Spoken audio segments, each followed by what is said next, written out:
এইখানে এটা একটা বিগত বছরের প্রশ্ন যে 36 বিসিএস এর একটা প্রশ্ন আমরা আলোচনা করি। সেক্ষেত্রে এখানে দেওয়া আছে 1 + 3 + 5, অর্থাৎ এটা একটা বিজোড় সংখ্যার ধারা। আসসালামু আলাইকুম, সবাই কেমন আছেন? আজকে আমরা আলোচনা করব কিভাবে বিজোড় সংখ্যার সমষ্টি বের করতে হয়।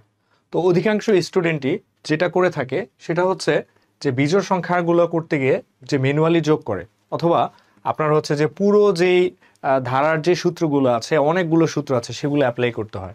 তো আজকে থেকে আমরা সেটা করব না, আমরা জাস্ট পদগুলা কাউন্ট করব।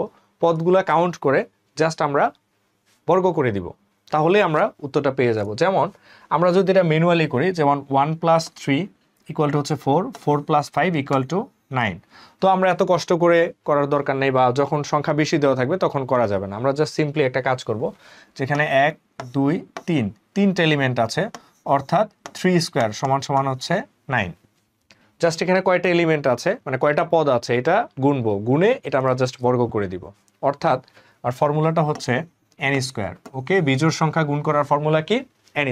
ওকে, এখন আমরা দেখি এখানে বড় একটা পদ আছে, 1 2 3 4 5টা পদ আছে, অর্থাৎ এটার সমষ্টি হবে 5², অর্থাৎ 25।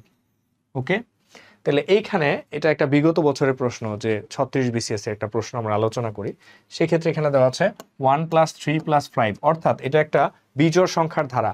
তো এখানে যা দেওয়া আছে যে 2x - 1, আমরা জানি যে 2n - 1 এটা হচ্ছে ইউনিভার্সাল বিজোড় সংখ্যা, এটা আমরা সবাই জানি। তো সেই ক্ষেত্রে এটা যেহেতু একটা বিজোড় সংখ্যার সমষ্টি, সেহেতু এটা হবে n²। আর যেখানে n এর জায়গায় যেহেতু x দেওয়া আছে, তাহলে উত্তরটা হবে x²। ওকে, আশা করি সবাই বুঝতে পেরেছেন। অর্থাৎ যে কোনো বিজোড় সংখ্যার সমষ্টি হবে, জাস্ট উত্তর হবে n²। এখানে যদি x থাকে তাহলে হবে x²।